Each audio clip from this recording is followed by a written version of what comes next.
This summit billed as an historic encounter, and historic it has been. It's received praise from world leaders across the world. Particularly notable, of course, is the praise from Donald Trump, who says the American people should be proud of their contribution in making today's summit happen. Let's have a listen now to some of the sights and sounds from Panmunjom, the peace village.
Well, what an end to an historic day. A wonderful performance there, well enjoyed by the two leaders, Kim Jong Un from the DPRK and Moon Jae-in from the ROK.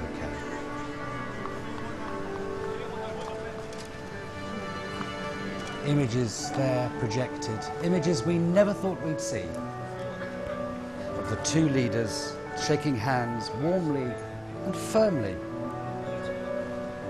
Firstly, Kim Jong Un heading across the concrete border into the south and inviting his counterpart to head north briefly before a day of talks and diplomacy.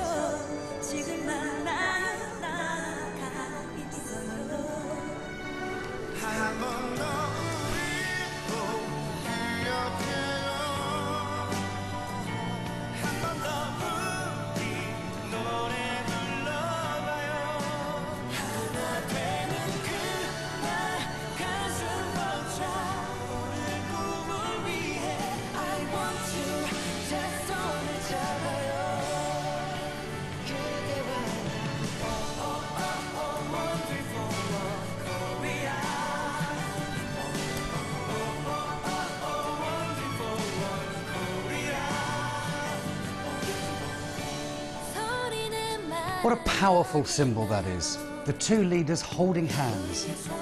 Today we've seen them start the morning with a handshake, we've seen them hug, and now watching these entertainments, holding hands. We need to remember that technically these two men lead nations that are still at war. No peace treaty so far has been signed. When the Korean War ended in 1953, it didn't end. The war is still going on.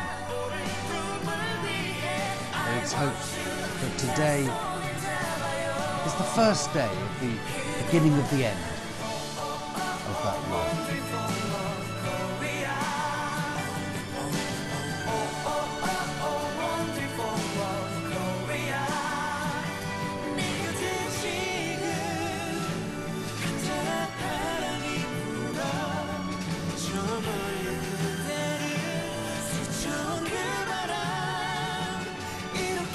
And now, here's the moment, the final goodbyes.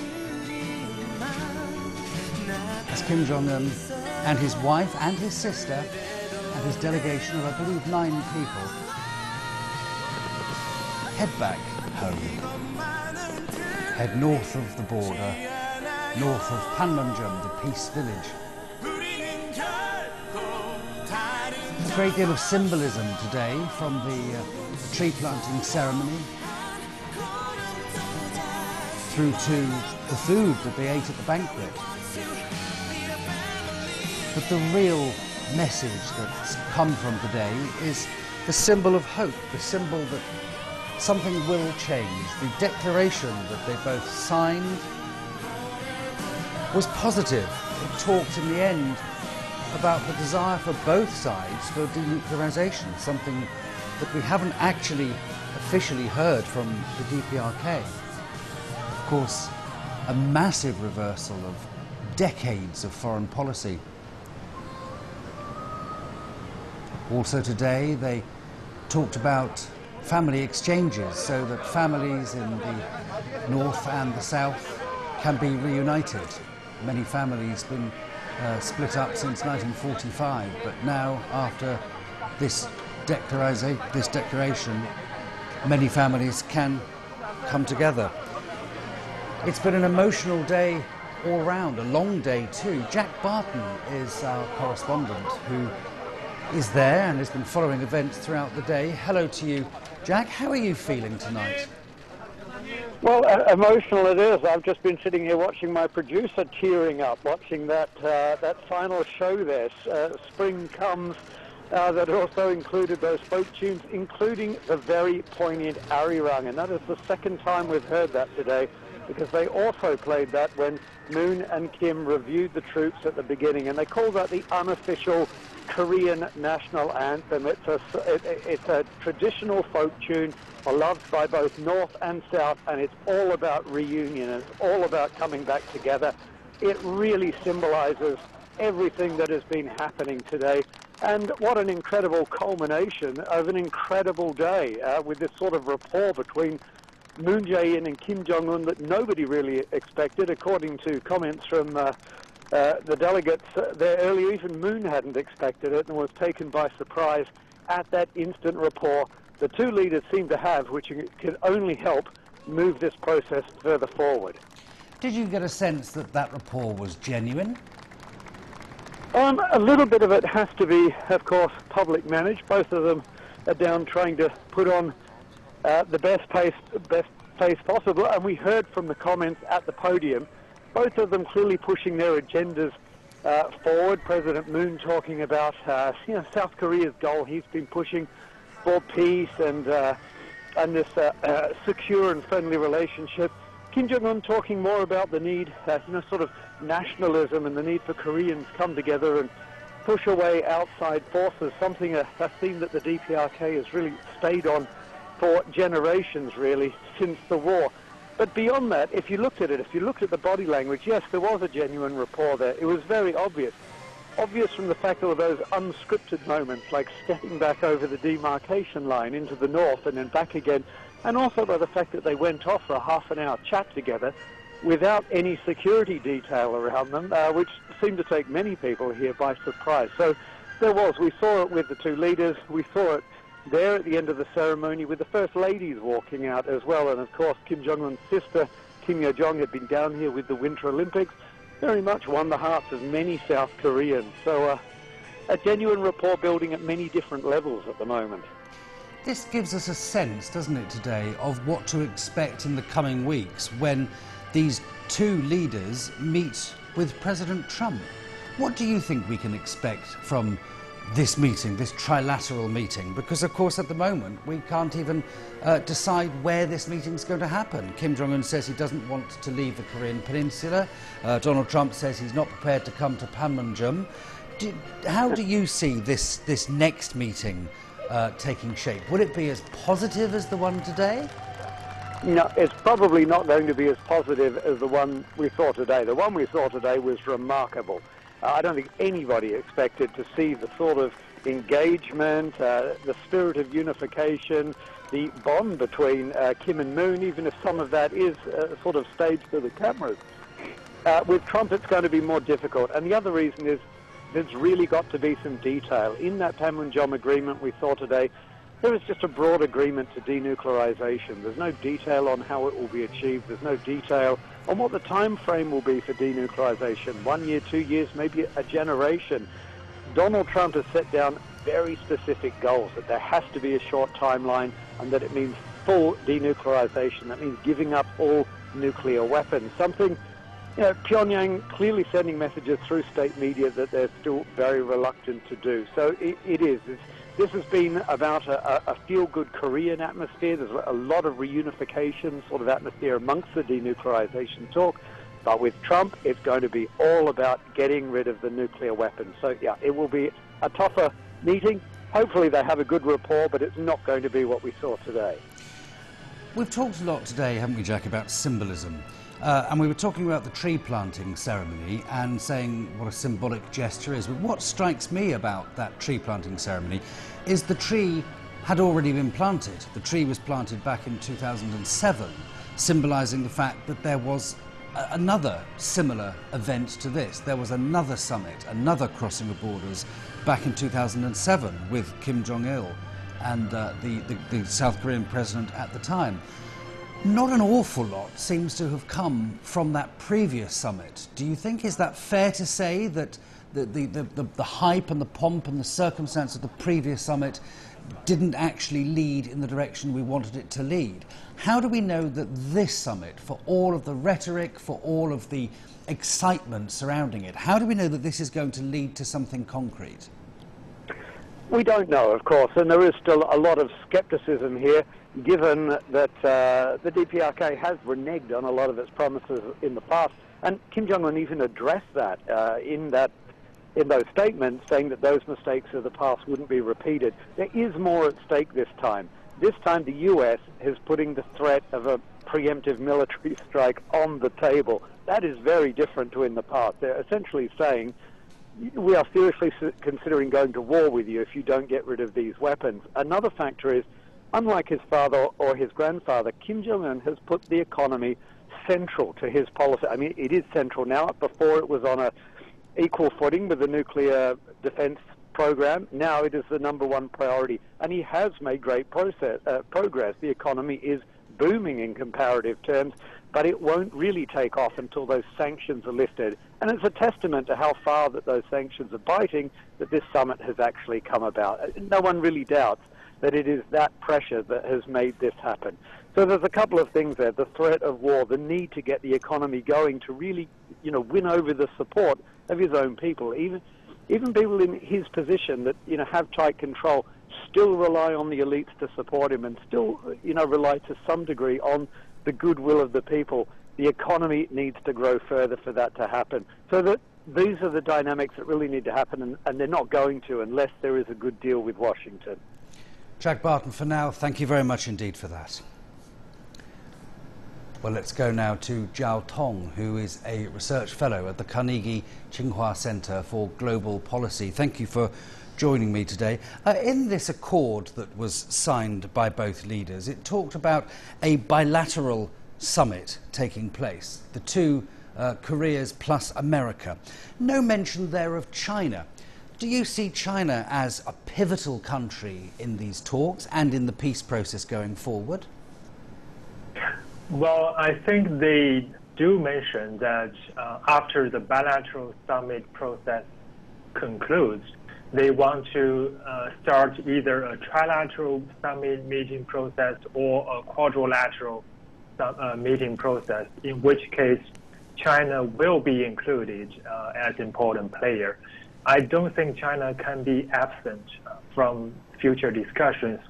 China was a major player during the Korean War. China contributed a lot of troops in that process, and China was one of the signatories in the Armistice Treaty in 1953. So in order to declare the war ended, to declare the conclusion of a peace treaty, China has to be at the table. We're looking now at pictures from the day. We're looking at the moment when the two leaders met, when Kim Jong Un stepped over the concrete barrier. You've been watching the events during the day. What has really stood out for you as something that is unprecedented, something you never expected to see? Well, I think they made a major progress over the crucially important issue of nuclear disarmament. Both leaders commit at the highest level to the goal of denuclearization, which was a major progress because after the North Korean leader Kim Jong Un took power 6 years ago, he has not even committed to this goal until very recently, and only made this commitment official today. So that's a major achievement. And also, they said that they would pursue disarmament in a phased process, which means they are taking a very pragmatic attitude towards how to do this. They are willing to start with near-term steps, such as freezing North Korea's nuclear capabilities. And the hope is that if this can kickstart a process of direct engagement, that would facilitate the growth of real trust. And after trust is accumulated, hopefully more radical steps towards rolling back North Korea's nuclear weapons would be pursued. And most importantly, I think both leaders commit to the so-called co-prosperity of the nation. They want to focus their efforts on economic development. I think this presents an important opportunity for not only South Korea, but also other members of the international community to engage in economic interactions with North Korea. That will help gradually transform North Korea into a normal member of the international community. Zhao Tong, thank you very much indeed for that. You're watching CGTN. I'm Jeff Moody in Beijing. Stay with us.